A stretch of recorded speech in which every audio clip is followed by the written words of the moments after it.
Good evening, everybody. Good morning, good afternoon, good night, wherever you are in time, wherever you are in space, wherever you believe you belong in the entity that we call time. I'm your host, JR. And today I have with me an amazing guest.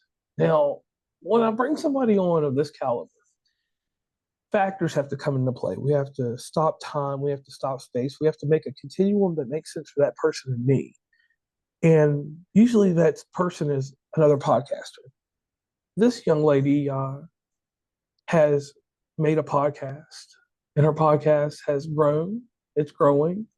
Um, and I actually met her, this is odd, through an app called the Hoova app during my first venture to Podfest.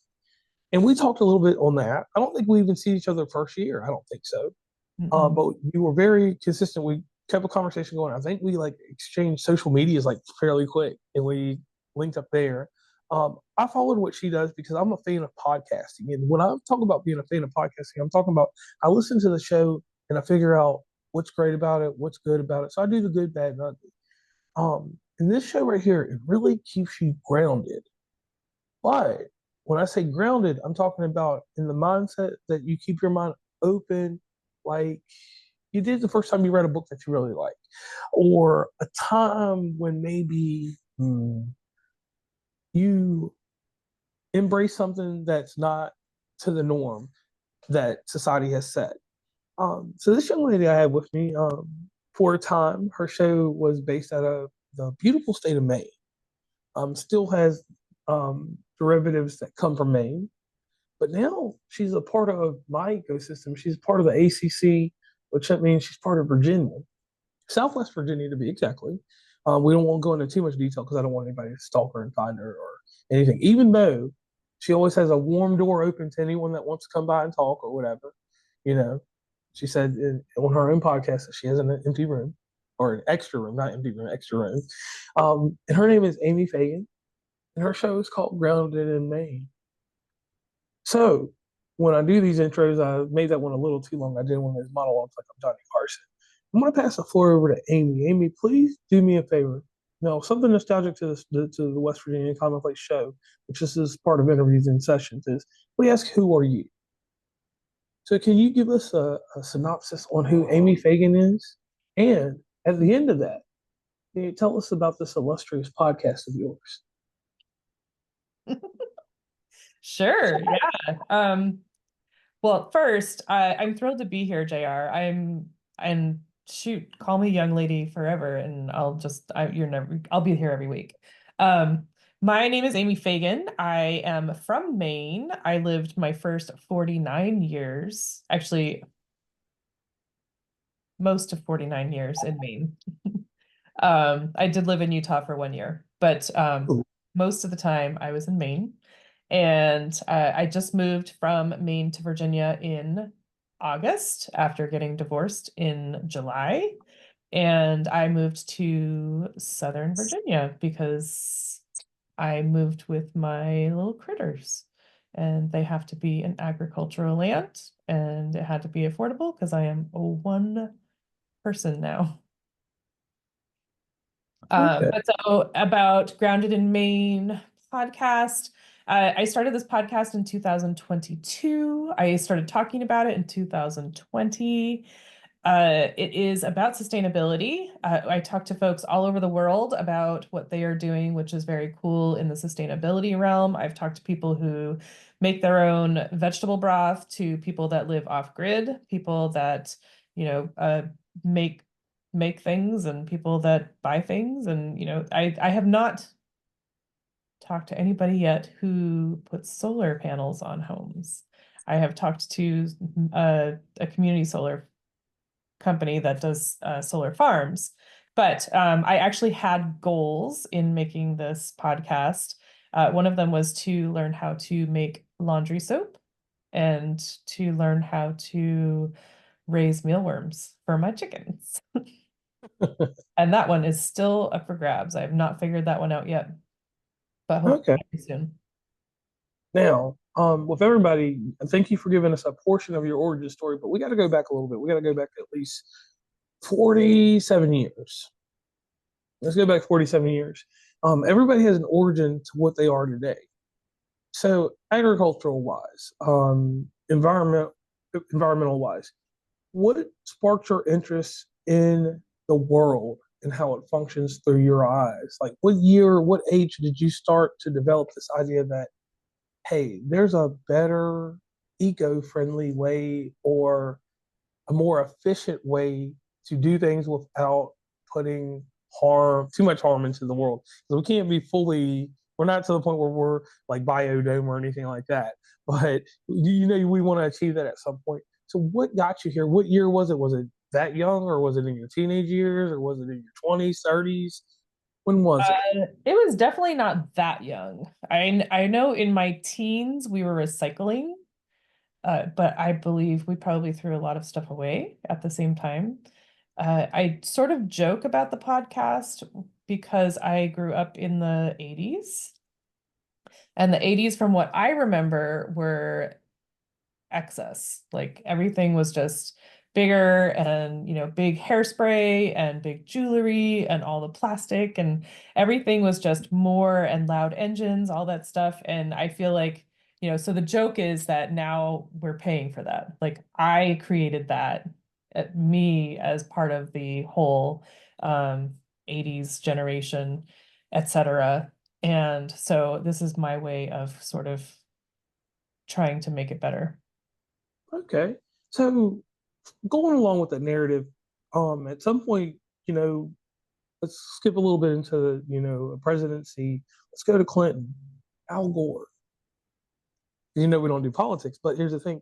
Al Gore started raising awareness on certain things that not everybody kept an eye to. Was there any influence or any thought into anything that Al Gore was trying to accomplish outside of being vice president? Did anything that he had going on kind of affect you in the 90s? No. Wow. No, I mean in the 90s in the 90s I was I turned 18. Clinton was my first president that I voted for. Um, and I was just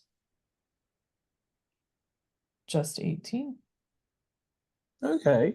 That's not even true. Is that true? I think I was almost 19, actually, because my Okay. birthday's in November and later in November. So I voted in anyway, I voted for Clinton. He won. Very glad. My first one was a keeper. Um, but as far as Al Gore, I mean, so then I was like in my 20s. I lived in Utah from 19 to 20, and I was just kind of oblivious, I think, just trying to make money and make ends meet and stuff like that. I wasn't really aware of a lot of things, although I did walk to work. Whoa. So you're staying green that way. When I was in Utah, I took, well, I took buses, but I had to walk like a mile to the bus station. Um, but no, I remember hearing about the documentary that he did, and I honestly never even watched it. I haven't even watched it. Neither have I. I heard about it and But but it was yeah. wondering. I mean, because that was something we were taught, and it was something that was kind of. I'm not trying to say this in a rude way, but it was very familiar because we were taught what the ozone layer, we were taught about the hairspray, we were taught Right. about what we were doing and how we were tearing it up. And in my generation, and this is very, very sad, but everybody has a nostalgia. There was a movie called Ferngully. And like I said, I just watched Ferngully like last weekend. That was my first real venture into like the rainforest and everything like that. I'm sorry I always relate something to a cartoon or something like that, but that was my first venture there, and that's what kind of like made me more conscious of what I was doing in certain areas. And being in Appalachia, being careful about trees and things like that, and not Mhm. starting fires, all that Smokey the Bear stuff. Now, moving forward, you go through life. So you leave Utah, you come back home, um, you start a life for yourself. What is life like at 25? I was just working. Okay, That's it. that's it. Just working, enjoying life. Yeah, that's pretty much all I've done until 2020. All right. So 2020. since we're going that far into the future, and this is a great progression. I've never had one go this fast. Woo! But what was the pivot moment? What happened in that year to change Amy from linear Amy to the Amy we have now? Yeah. So in October of 2019, I know we're going back a little bit, but it's only a couple months. October of 2019, I was in a car accident. I Okay. hit head on in a car in my car, and I ended up in the hospital. My first ambulance ride, my first hospital stay. Very, very scary, and it traumatized me. And I was out of work for 4 months. Whoa. I mean, I had a foot injury and I had to have surgery, and I was not allowed to walk on my foot. Oh wow. I've had a venture where I couldn't walk on my foot for about 6 weeks. So I don't know, but I understand. So that has to be really debilitating, correct? It was.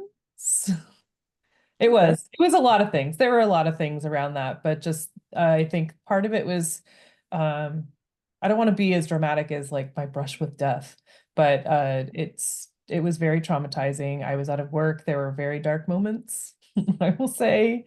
But I spent my time not um trying not to feel sorry for myself, instead of doing like Netflix forever and ever catching up on everything like people said. I was doing like webinars and workshops and stuff like that, and I got myself psyched up. Like I just was feeling pretty good about myself, and um I had never had thoughts about starting a jam business, but then I did. uh, Mhm. I did a lot of gardening and I did a lot of preserving in my life. And when my sister got married in 2014, I made jam for all of their guests. And they were like, "This is insane. You have to do this." And I was like, "Absolutely not. I am not a business person." And so during that 4 months that I was out of work, one of the people that was running a workshop said, "You don't have to know everything to start." And that was it. I took that and I ran with it. So, So that's what got you from the accident. Your Phoenix Rising moment was the jam business. So inside this jam business, what was a pivotal moment when you knew that you had a certain level of satisfying factor in this? Like, because doing running a business, I run a business too, so I know kind of like the moment for me. I'll just say this real quick so we can go back and forth with it. I knew that I was doing something good when I did a podcast episode, and the first email I got back from someone, they told me that it stopped them from um, going further on with things that could have been detrimental to them. They got the message, they got their way. So I knew I was like, hey, I made it. So what was your I made it moment in the jamming business? um, I mean, so the jam business was still not a moneymaker. Still now, 4 years later. But I remember I brought a jar of jam to my foot surgeon for my last visit, and it was raspberry jam, and he was like, "You have no idea how excited my wife is going to be to see this." And so that was in 2020, and every year he's bought at least a case of jam from me. Whoa. Yeah. And so that was just like so the every year in the summer, I hate summer, I hate being hot. Every year I'm like, I'm quitting. This is the last year. I'm done. And then he will like email me in and be like, "Hey, can I order a crap ton of jam?" And I'll be like, "Ah, dang it. I guess I have to keep doing it." Um, and it's not that I hate it, I just hate summer. I just hate being hot, and there's just so much that happens in the hot. Whoa. Well, quick sidebar though. Why did you move to Virginia? Because don't you know what the summer is like? I have an idea. Um, I can't Well, afford the Northeast. right. Well, on a sidebar, I'm glad to have you in the ACC of podcasting in Virginia. I base everything on football conferences because it makes sense. Atlantic Coast. We reach all the way to Boston at least with our affiliations. Virginia will be a beautiful place for you. You'll enjoy it. And like you said about I live in West Virginia, so well, soon to be Florida. But the thing is, I understand too how I'm gonna go between both places, but I understand what it's like to go somewhere that's standard of living is really high, and then go somewhere where you can control your destiny. Because where you are now, you have a plane where you can control it. You know how to do that. You've lived long enough, just like I have, to factor in certain things, and you know that it's not a harsh winter in Virginia. It's just you just get frost, and if you have any crops or anything like that, that frost will kill them until you learn the area and learn the seasons and the times. So moving forward, the jam business. You gave us your pivoting moment. You get around to starting a podcast. And this is a portion right here I like to talk about because this is for the podcasters. This is where they get to know how Amy ticks and how she works at her dynamics inside podcast. So you started your podcast. You put out 3 episodes, right? Let's not do the 5 or 10, but you put out 3 episodes. And like I tell everybody, even though people think I'm worried about analytics, I don't worry about anything like that. Heck, I don't even check my numbers half the time. I'm just like this. I do the show because I do it, and I know that I have a proven point to what I'm doing. And as long as I reach the people I need to reach, that's all that matters to me. Now, I figure you follow the same suit. So you put out 3 episodes. What are you thinking after the 3rd episode? I was not sure how long it was going to last at 3 episodes. Okay. This might just bring me into the ground, but I was scared. I was still scared at 3 episodes. And I was sure that nobody was listening, and I was just talking into the void. So I'm glad you had that maybe kind I of was. I'm glad you had that kind of feeling. Now, one thing that was amazing is you're embraced by the podcasting community. I will tell you that. People, you're a part of, me and you're part of the same ecosystem to a degree with the people that we know. But let's talk about this amazing thing on a side note, Podfest. Chris Kametsko and all those great people. You were already intertwining with them, and I was already an established podcaster before I came to Podfest. I knew nothing about it. So let me give you my grand experience of you. And I don't think we've ever even talked about this. I made a decision to come to Maybe it'll Podfest. make me cry. No. Make me cry, right? I don't know. So I decided to come to Podfest on the recommendation of quite a few different people. They're like, "Hey, JR, you do this and that, but you're not part of any community. Everybody says you're a good guy, but they don't want to come talk to you because they're afraid." And I don't have a standoffish approach to me, but if you don't speak to me, I don't speak to you. Not in a rude way, but I was always raised that I have to get a cadence from you. I've got to build a rhythm. I got to have a rhyme or reason. And when I don't have a rhyme or reason, even though I'm a friendly person, and once you know me, you never get rid of me. Um, I'll say that I'm not standoffish, but I'm always careful. I'm very calculated. I'm a scientist, and I don't stray away from that. So I signed up for a Podfest, and I get this app, the Hoover app. And I don't remember exactly what happened because we're both old and our memories are gone. But you won't believe this. You were the first person that interacted with me on the app. Shut up. Yes, I did. I was in some icebreaker, and then we started talking. You told me about your podcast, and we went back and forth. And I have to go back and look, see if I can find the old Hoover messages or whatever. Probably not there anymore. But you made it a point to speak to me on there. The first year that I was there, I was running around and all this other stuff, and you were volunteering, correct? The first year? Last year, yeah. No, you've been there 2 years. No, it was of 1 year then. Or you've been, or I'm sorry, but you were volunteering, but we had a conversation. It was a rapport. From that point on, like we were on each other's Instagram, different stuff like that. I started listening to your show, and my co-host Stacy started listening to your show, and we found your show very interesting because you would get on there and you would interview people, and you weren't out here being Barbara Walters or Ted Koppel like I'm trying to. You had a genuine, authentic conversation with people, which is very hard to do because so many people put all these mechanics to what they're doing, or they get this extra voice. Like I get this majestic thing going on, and I start asking these elaborate questions that become intricate, and then from being intricate, they become way too technical, and then they blow up. But you get to the root of the information from your guest. you throw a little spin in there, even though you don't think you do. You put the Amy personality in there. And that's the strong selling point why people come back and listen. That's why I come back and listen every week. When I don't get that, I mean, there's only 2 episodes that I didn't get the Amy personality, and I'll speak to you about that privately one day. But out of what were we looking at? Was it 125, 115? 114 just dropped today. Or 114, I'm sorry. I'm bad with numbers. But pretty high there. A lot of episodes that you've dropped. And I told you my favorite episode, even though you've forgotten. Because you're like me, you do a I don't know thousand what things. it was. And you were very personable.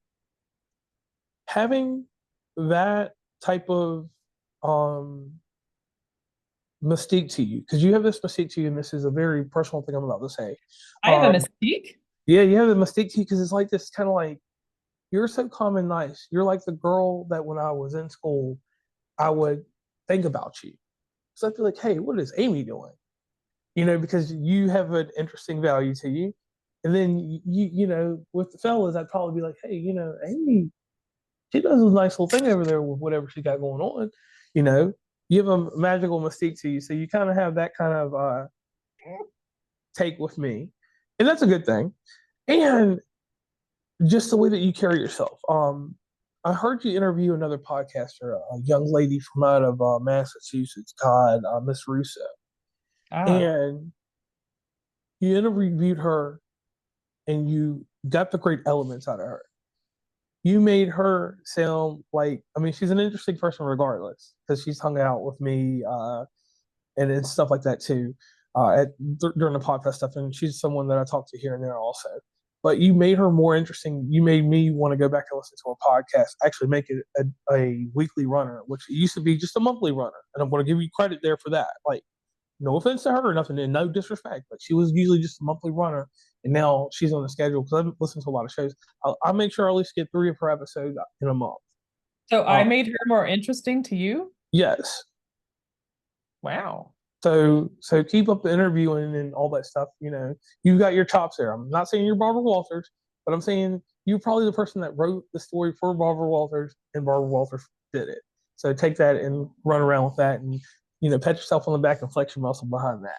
Now, with your show, I watched it grow. I've watched it grow because I've noticed that you started covering other aspects beyond just. I mean, you've always covered other things besides sustainability, but you cover events and things that matter to an age demographic, to a lady, to someone I know, certain issues that go on in life, and certain things that are tailored to a certain demographic.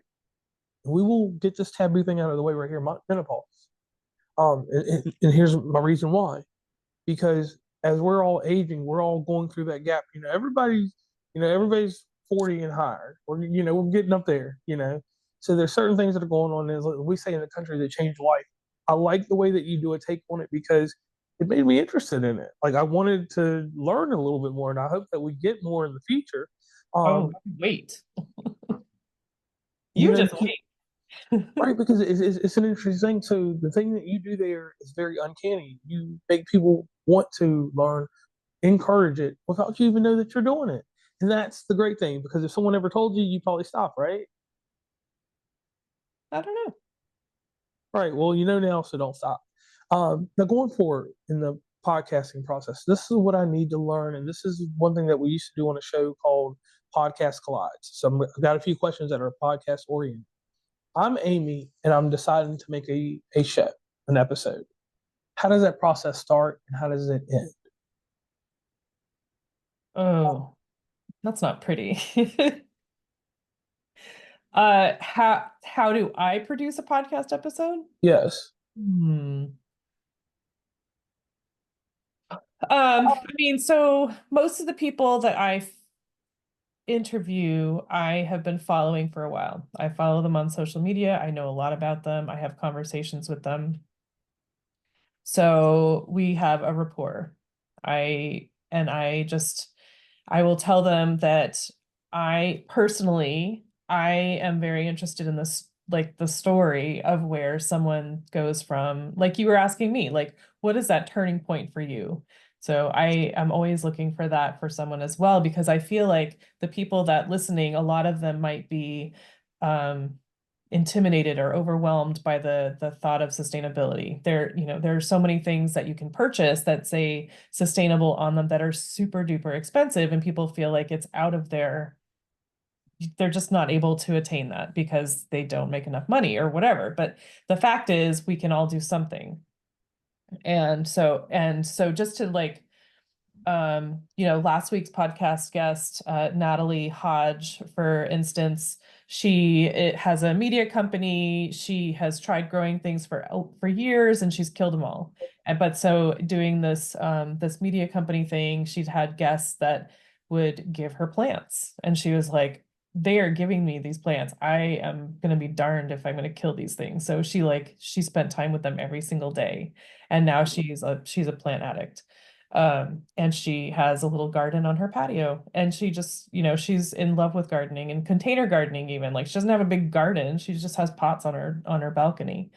Um, but just like that sort of like when you shift from being someone who is, not sustainable to someone who's sustainable, that's a weird phrase, but you know what I mean, right? Yes.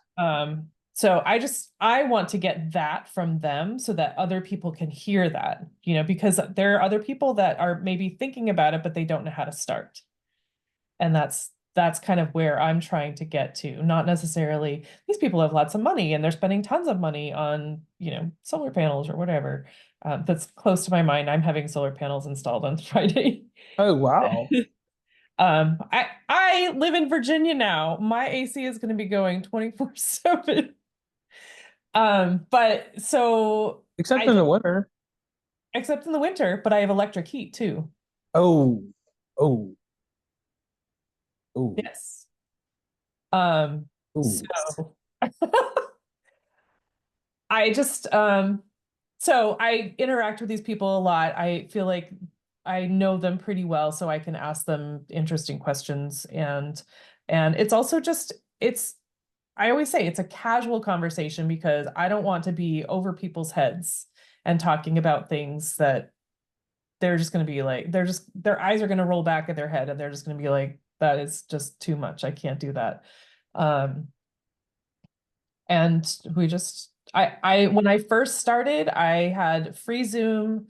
I was like, I'm going to be so prepared. I had this list of questions. And as I'm talking to the person, because there's always like the little small talk, like, how did you get into this? Blah, blah, blah. And then it just takes longer than it always takes longer than I expect. And then so there's a point where I'm like looking at the clock on Zoom and I'm looking at my questions. I'm like, oh crap, I gotta weed these out. And so I'm working on weeding out the questions while the person's talking. And then I'm like, dude, I'm not even present. Oh, wow. So I just threw it all out. I'm busted. I'm busted. But so I threw out my questions and it's just a conversation. Like I have a good feeling for who people are and I'm just asking them whatever comes to my mind. And then afterward, if I am on my game, if I'm together, I will do a little bit of editing. I don't do a lot of editing. I don't do any video editing because I don't have a video editor. But I will just do a little edit, add a little intro, and then I paste everything together and boop, boop, boop. Thank you for that. I really appreciate that because, like I tell people, like the editing process is a crazy thing. I don't edit. Like when we record, like if we ever do a show in person, I actually can hook lavalier mics to us, record the show on an iPad, edit it from my iPad, put it on Buzzsprout or wherever it's going, it's gone. If there's a video element to it, all I do is get on CapCut. I add an intro, which you've already seen what the layout looks like for us. I'll slap that on the front. I'll look at the video. If it's longer than 30 minutes, I'm a TikTok celebrity, so I got the hour long thing, so I can do whatever I want over there. But I slap that together. That video goes one place. It's going to TikTok. It's going to go to YouTube. Any place that takes long form. If I got to make short form video, I slap it in Headliner's Addy app or something crazy like that, and I go from there. But I tell people, and I like what you do with editing and how you said that because it does not have to be this thing where you get every little thing out. Make the conversation natural. unless we were a big production company and me and you both were making six figures off of this stuff, then oh yeah, that show would be so polished you wouldn't even know what to do. And I like Someone else that does that for a living would do that. right. So one thing I do like about what you do too is at least you go and approach your guests. You don't have this one night stand that I have before. Because my guests, I do a little research on them, and depending on how they fall in my lap, I get a rapport with them because if you schedule something like I'll tell you, I'm a diva to a degree with this. Someone schedules something with starts talking to me in July, you're not doing a show with me until October because I've got to know what you're about and everything. If someone approaches me, because if it's not in my interest, I've got to make sure it's going to align and make sense when I'm doing that curation process. So that's a little bit about me. So here's another thing that I want to ask you about: publishing your actual episode. When you put your episode out, do you listen to your show before you put it out? Not that. I mean, after the editing process, do you actually listen to it? After editing, Yes. I listen to it to edit. That's it. And that's amazing. I appreciate that because I know I have this one friend that actually edits their show, knowing that they went through every single little process to get it the way they want it. And then they go back and listen to it full scale. No, no, no, no, no. I've got some podcasting friends that will listen to my show after I've edited it and let me know because I'll do the same for them, because I get the early access. And then we realize that we're not going to do that anymore because they lose out on a download from me. So I hear the product or something's wrong with it at 4 o'clock in the morning when I'm getting up, between 4 and 5 before I have to be to work. I'll let them know, I'm like, hey, this sounds kind of echoey. It sounds like, because I had one episode, Stacey and I did one, it sounded like there were three people talking or four of us talking, and it was only two of us. The tracks didn't line up properly, so I had an issue there. Now, Yeah. as a podcaster, you run around like with some people that are pretty influential that we both know. Even though you say you don't run around with anybody, you're affiliated. People talk about you. So I want to hear more about this. We don't have to do it right now, but I want to hear more about this. People yes, are talking about me. well, I mean, when you come up in conversation and get conversation, you have a great show. Take that with you and wear that as a cape, though. Now, I need you to do this favor for me, and this is something that I do inside of Podcaster Collide and whatever else series I used to do. What is some advice that you would give to a podcaster that's in the middle of their journey? I don't care about new podcasters, but if a podcaster that's in the middle of their journey that's at like episode 52, what would you tell someone that's at episode 52 that you didn't know at episode 53? I mean, are they in a specific place or they're just like They're stagnant. Let's go there. Let's go with it. They're stagnant. Okay. Yeah. Whew. What would I tell them? I would say reach out to another podcaster, ask if you can be a guest. That's what I would say, because that will renew your enthusiasm. Okay. That's what I would say. Okay, that's a good one. And I'll tell you something which is really odd about me. Or have Even another though, podcaster on your show because you guys will just. yeah, because I'll tell you something that's crazy. Like, even as a podcaster, I only guest on 10 shows a year. For some reason, I think that I do too much with when I'm on someone else's show. I'm gonna do what I do for my show for your show. And when that person sees it, they're gonna be like, "How are you doing all that?" And then I get frustrated with that person. We're still friends, me and these 10 people every year, but with the level of promotion and the advertisement that I'm going to do for it, they're not going to match my energy. So that's why I only do 10. So I'm glad that you did give that to podcasters that are in the middle and maybe a little stagnant, because collaboration is a great thing. And collaboration, I'd say, in different volumes. Like something that I do with listener migration. Everybody's show that I listen to, I'm in Atlanta right now. Put everybody's show depending on what apps they tell me to put them on. Like I listen to your show on Apple and Spotify, so I have to be very careful because sometimes I don't listen on both, because if I listen double, let's listen twice. So like on Spotify, I'll share your show through Snapchat and other apps because it gives you more abilities to share. Heck, I'm even on the Xbox or PlayStation. I share people's shows because, well, that's like I said, when you learn about listener migration, and you'll hear about it at Podfest this year, everybody. That was a little ad right there. I talk about this type of integration, that organic growth right there, that I like to do. But I find it easier to share your show and not tag you in something because I'm not looking for it in return. Than me sharing a show with someone. Like if I share your show on my Instagram story, I don't tag people in it because I don't want you to know that I'm doing that. I'm doing that because we're friends. I'm actually listening to your show. So I want you to know that I have a certain level of respect for you, but at the same time, I'm giving you the utmost respect by not taking your attention away from what you're supposed to be doing as a podcaster. And that's getting those guys and those gals and everyone else in the world to listen to your show. Just know that you got a good support system in the background. Yeah, I do. Yeah. So that's one thing that I try to do there. And there's so many different personalities in podcasting. There's a young lady that I've been hoping to run into, but in a suspenseful manner, she's on her way to Baltimore now, or is in Baltimore. And I seen you and her in a picture in North Carolina, which is odd because when you all were in North Carolina, you know I travel everywhere. A lady named Paula. Oh. And Paula, just like y'all are community to podcasting. You know, So you're in her town and she's somewhere else? right.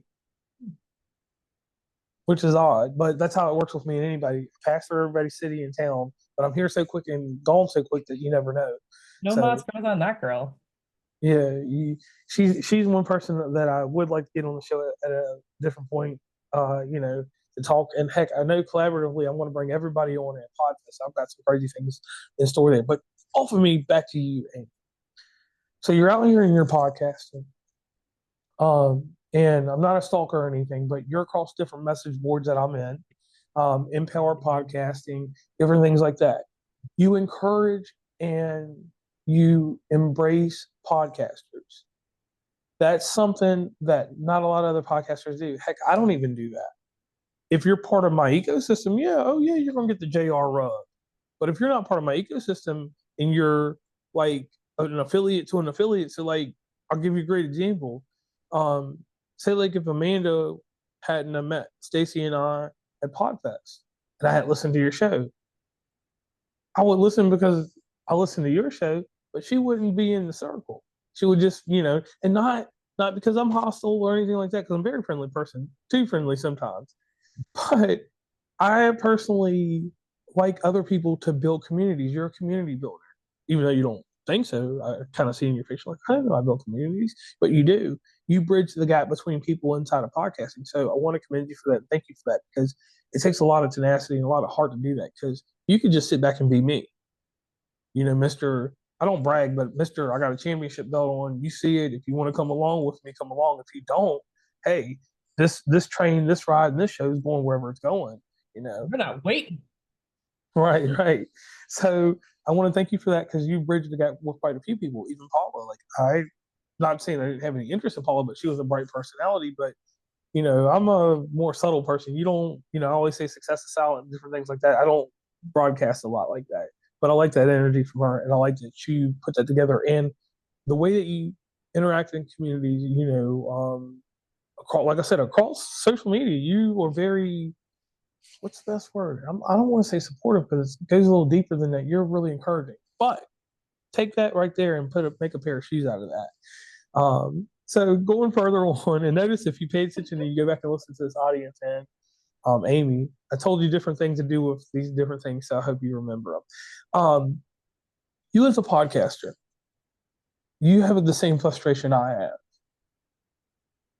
We strive and we work hard to make a product, and we don't care about the accolades. We just care about reciprocity.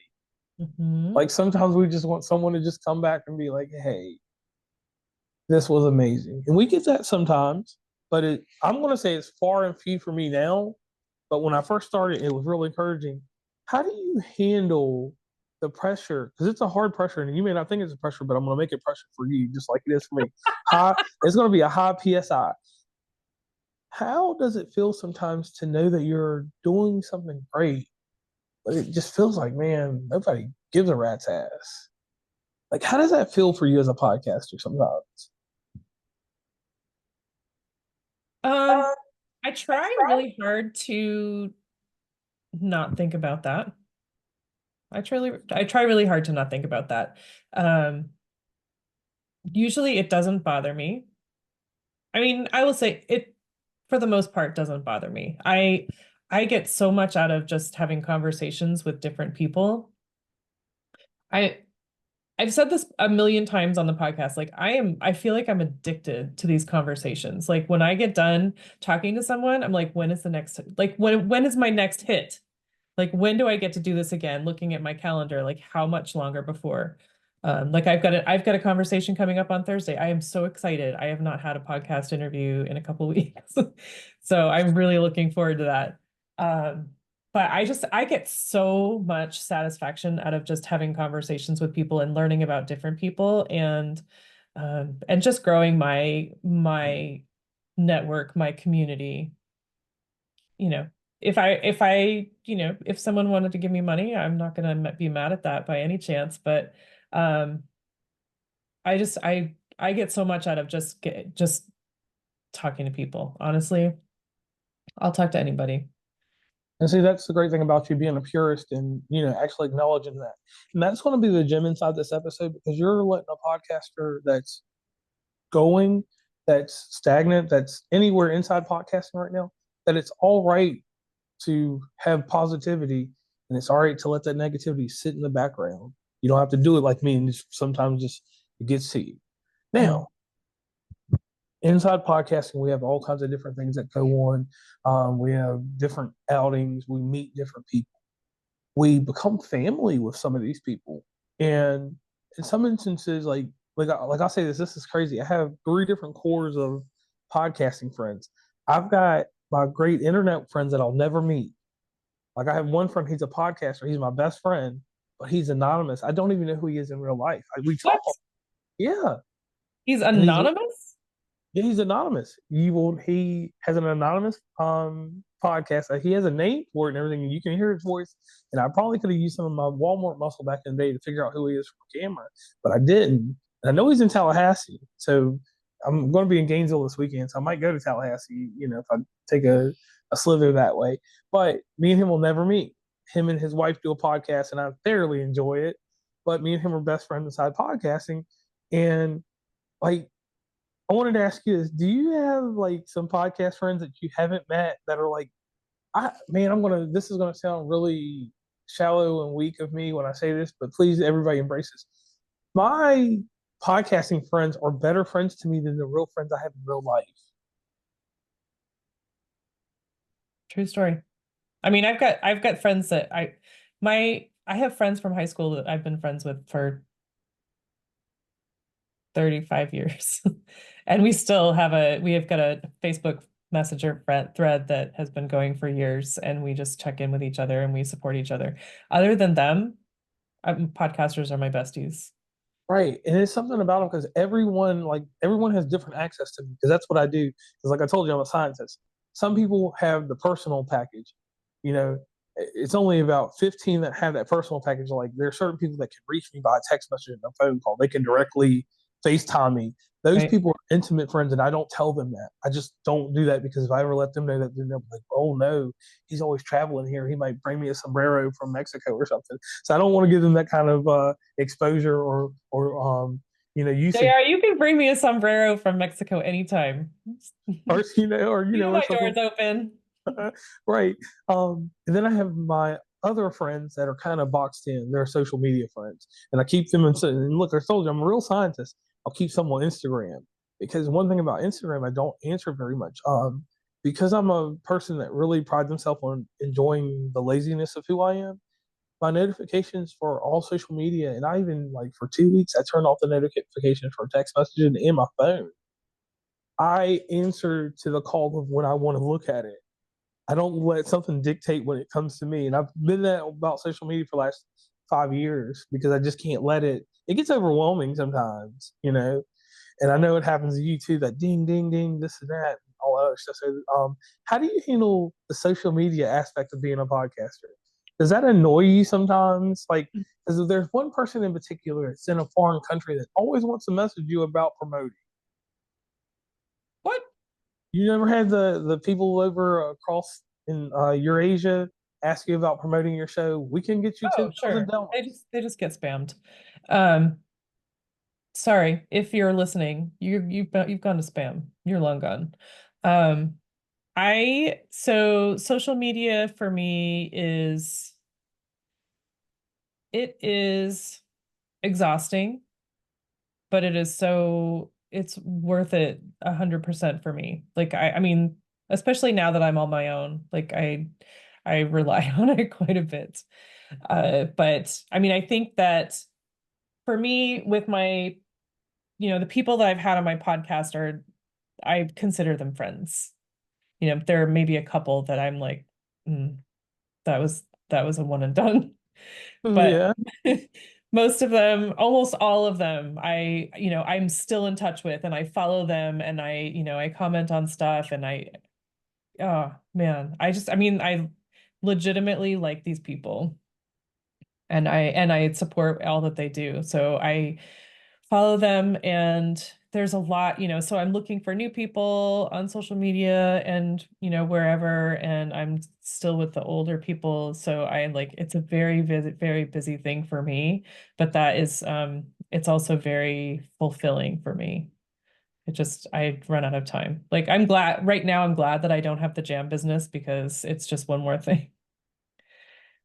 And I don't really do Facebook. I'm on Facebook, but just looking at comments and responding to comments, but I don't post on Facebook. Mm. Yeah, and with me, I'll tell you this is sad, and I'm even though people think I'm highly intelligent, I'm about like root beer, really dense. Um, if someone sends me a Really? video, After talking to me, you're really dense? well, I am. Don't be fooled by the facade. Just because I have a good vernacular doesn't mean that You're scientist? yeah, I mean, I'm a scientist, but that's a whole different thing. Scientists, alchemy, and different things. Certain type of people make science out of everything. I can make one out of this video game if I want it. But anyway, and that wasn't a ad placement to anybody because I know somebody's going to say that later in the video or comment or something. But anyway, no, like I'm dense like this. Like there's this cat named Maxwell, cat, and he wears a GoPro and he attacks other cats. And I shouldn't watch that. But don't you know, as simple minded as I am, I've spent endless hours. Like I can just go lay in my bed or whatever and watch Maxwell run around and take care of his block.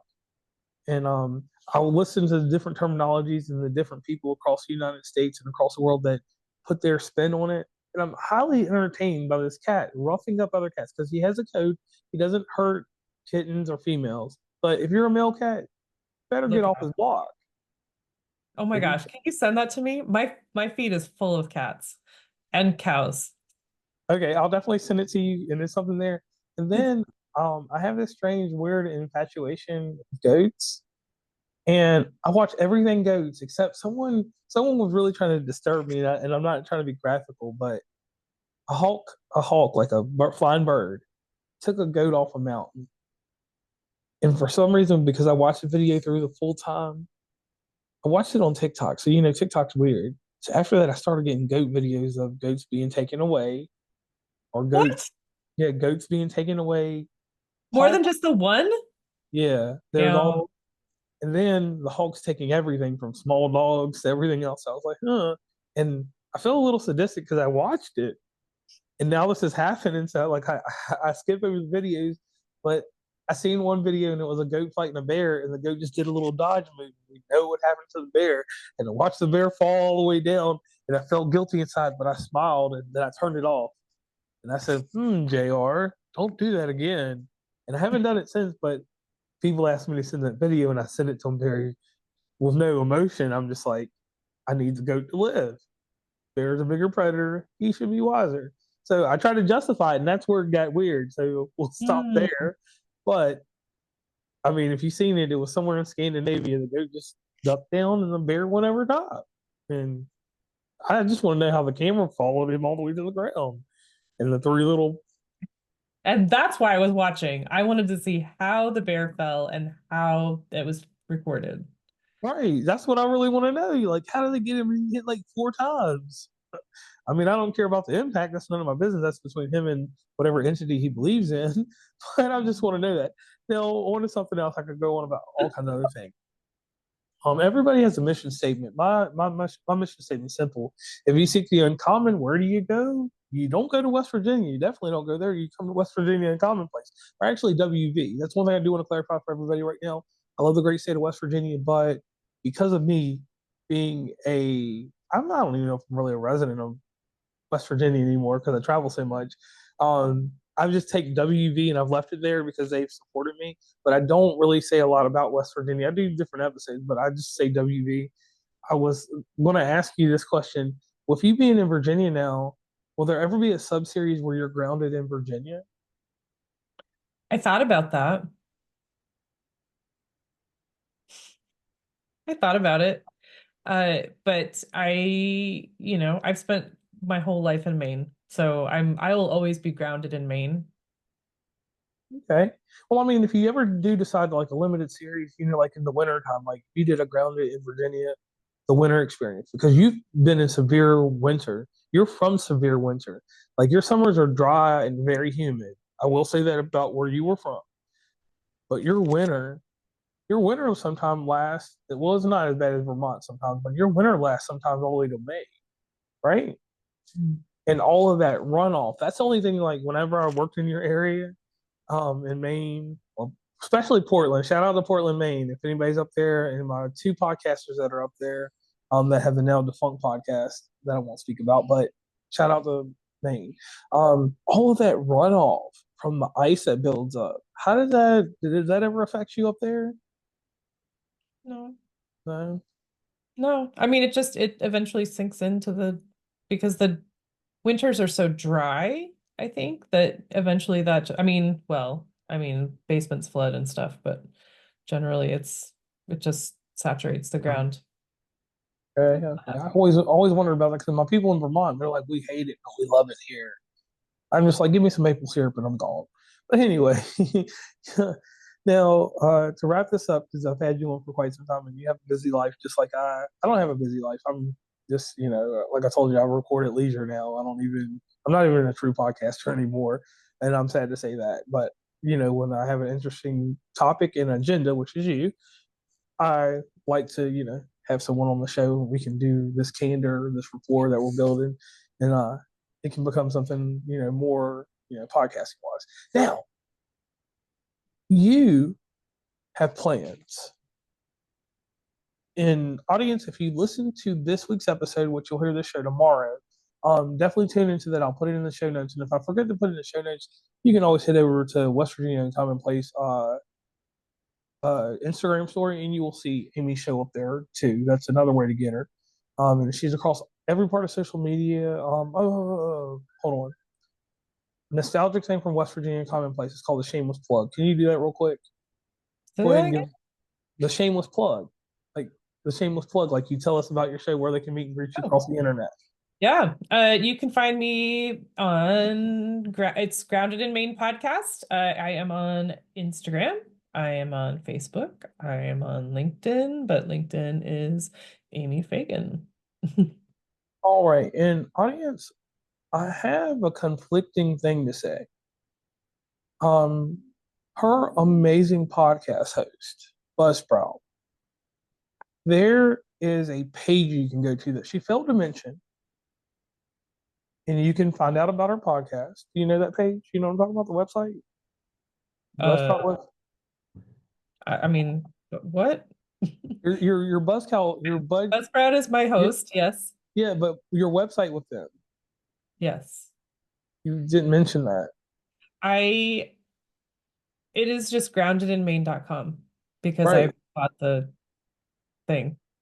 Oh, so that's not Buzzsprout, that's you? Yeah. Oh wow, my bad. I No, thought that, I think no, it looks like Buzzsprout. It totally looks like Buzzsprout, but the domain is grounded in Maine. all right, so that's what it is. So the grounded in Maine, because I go over there and listen, because like I'm one of those people, like I have 40 different devices going on. I don't If know how to I'm do that. well, I mean, I gotta have a TV running, a PlayStation going, iPad going. Heck, there's a projector on behind me right now that you can't see. But um, the thing is, if I'm on my desktop, I'll go to your website and I'll listen. And that's something I encourage audience to do. Listen to her show in these atmospheres. Um, my co-host, she likes to listen on a smart speaker, even though we're using power and doing all that stuff we really shouldn't do. We should figure a way to make some type of solar panel You haven't invented that yet, so we'll get there one day. But listening to her show on a loudspeaker, or some type of speaker encourages this. You have the type of show that you can listen to and get the message and walk around with it. Mm-hmm. Me, I just blab, so it's just filler in the background. Your show's not filler, so if you're at home and it's a good you got a good hour and some change that you can just give away to it. You can listen to your show. You can just sit back and relax to your show. You can't do that with my stuff. Audio might be messed up or something like that.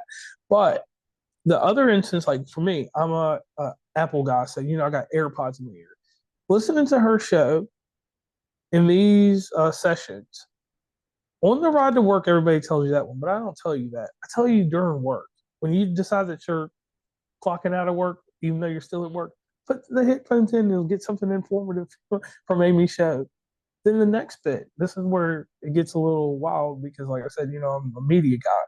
Your show with the video company, being played on YouTube or being played through any of those apps that I could use. I've watched your show on YouTube on my projector. Oh my Like, gosh. Jeez. I mean, if you produce a show, like I said, I'm a consumer. That's what I teach is consumption and how other people do it. So Mhm. those are some great ways to check out the show. And if you do want the video company, definitely check it out on YouTube. I didn't look to see if you have a Spotify integration or video on there yet, because that's something we'll talk about behind the scenes real quick after we're done. But anyway, to tie this thing up, because I'm blabbing way too much, I apologize.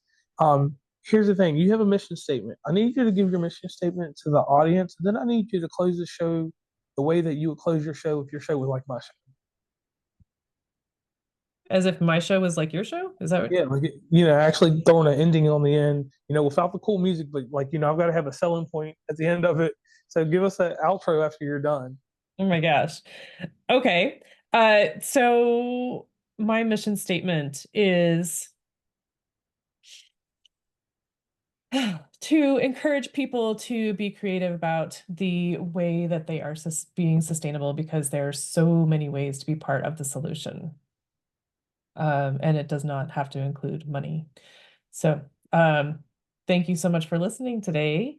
Many thanks to Buzzsprout for being such an awesome podcast hosting, for Jane Bolduck for her musical genius, for my friend Rebecca Coffron for her beautiful award-winning podcast artwork. And thank you so much for listening.